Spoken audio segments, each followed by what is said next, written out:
Olivia Falconeri Quartermaine on General Hospital has had quite the dramatic history in Port Charles. The character was first introduced in September of 2008 and has always been played by the lovely and talented Lisa Cicero.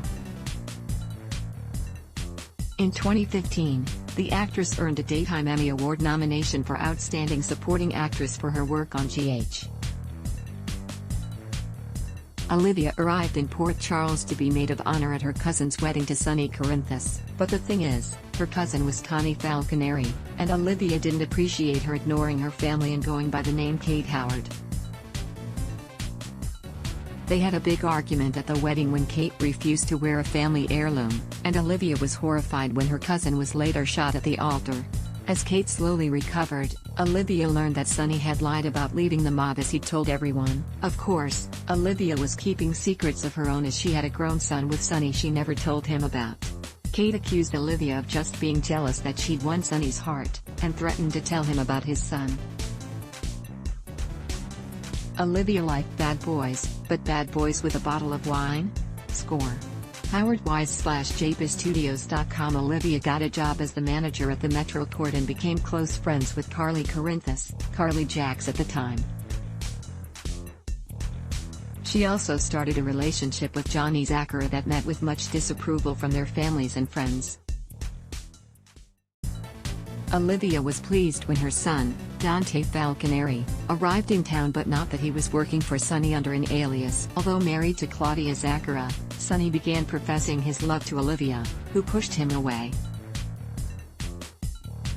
Learning about Dante's existence, Claudia threatened to tell Sonny the truth unless Olivia split up with her brother, Johnny. Tragically, when Dante attempted to make his big arrest, Sonny shot him in the chest and Olivia arrived to announce that he'd just shot his own son.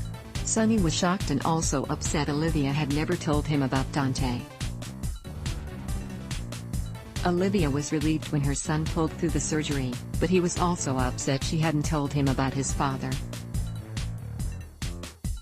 While giving their statements, Olivia didn't implicate Sonny and Dante claimed he'd accidentally shot himself. Olivia felt that the guilt over what he'd done would be enough punishment for Sonny. If Olivia hadn't kept secrets, they could have avoided this near tragedy. Adam Larkey/ABC. Via Getty Images. Over time, Olivia found herself constantly having to defend Dante as he attempted to bring justice to Port Charles. Her relationship with Johnny was also strained when he agreed to fake a relationship with Christina Davis so she could get back at Sonny. Ultimately, irreconcilable differences forced the couple to split up and Olivia was crushed. After Steven Weber saved her life following a wintry bush crash, Olivia began to fall for the handsome doctor.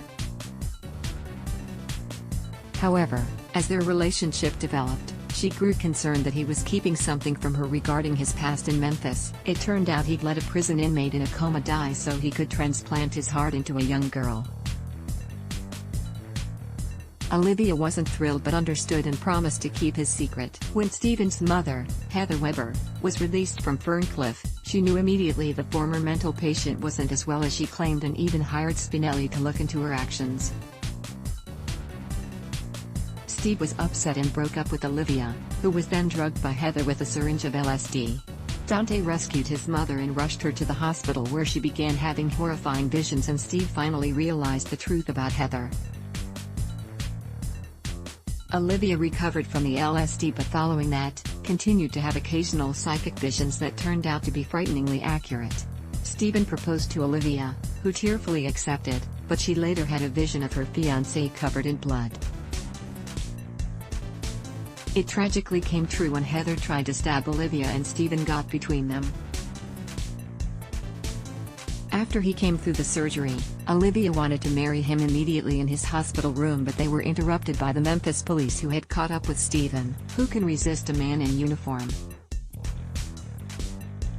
Sean Smith/JPSstudios.com. After having a vision of a bloody Sonny, she went to save him and ended up getting shot by Ava Jerome herself. Sonny invited her to recuperate at his home and they became close once again. But then Kate, now going by the name of Connie after suffering from DID, wanted him back so Olivia stepped aside. When Connie was shot dead, Olivia had to support Sonny and talk him down from a suicide attempt. During this time, the pair gave in to their feelings and slept together for the first time since they were teens. Olivia dumped Sonny after learning about his one-night stand with Ava, and began spending time with Ned Ashton. He was dating Alexis Davis at the time and only thought of Olivia as a friend, but she had developed genuine feelings. Upset at seeing Alexis and Ned together at a New Year's Eve party, Olivia drunkenly slept with Julian Jerome, who was also upset because he didn't like seeing Alexis with another man. By Valentine's Day, Olivia learned she was pregnant, and Ned agreed to claim paternity. But at the nurse's ball, Julian learned the truth as Olivia went into labor. Ned and Olivia faked the baby's death and she claimed her son, Leo, was a child she'd adopted, but Julian ran a DNA test and uncovered their lie. Ultimately, Olivia and Julian reached the truce and she allowed him to be a part of their son's life. Ned wasn't crazy about starting a family with a lie, but once the truth was out, he and Olivia grew closer again and he eventually proposed. She was worried since he'd had multiple failed marriages, but after the two of them were involved in a deadly holdup, Olivia popped the question herself and he happily accepted. He also agreed to adopt Leo so the boy would have a stable father figure. Before they married, Ned changed his last name to distance himself from his father, Larry Ashton, so when they finally tied the knot, Olivia became Mrs. Quartermaine. Olivia and Ned hope to live happily ever after, but in Port Charles, who knows what'll happen. XJJohnson/JBizStudios.com. Olivia then became the First Lady of Port Charles when Ned became mayor in a special election and often butted heads with Monica Quartermaine as she attempted to take over for Cook in the family mansion. A scandal cost Ned the re-election and they settled into a more quiet life. Olivia helped honor Oscar Nero's request to plan his memorial after his death, and she and Ned had part of the park named Oscar's Meadow. She was also crushed to learn that Dante was suffering from PTSD and would not be returning to Port Charles. Olivia refused to give up on bringing Dante home and wasn't happy to see Lulu moving on with another man. Unable to see her son, Olivia was upset with Ned for pushing his daughter away after he felt Brooklyn betrayed the family. After a disastrous visit to the WSB facility where Dante refused to see his mother, she'd started to give up hope and went on a spy mission with Robert Scorpio that cheered her up some. Unfortunately, Ned thought she and Robert were having an affair, so he spent a drunken night with Alexis.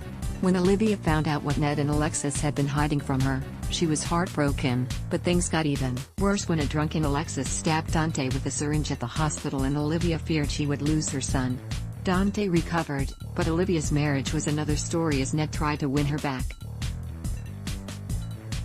They eventually reconciled, but when Ned relayed Dr. Austin Holt's suggestion that they have Leo checked by a specialist, she refused to even consider her son could be autistic.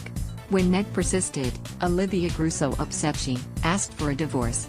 Stay tuned to see what happens next. Love GH?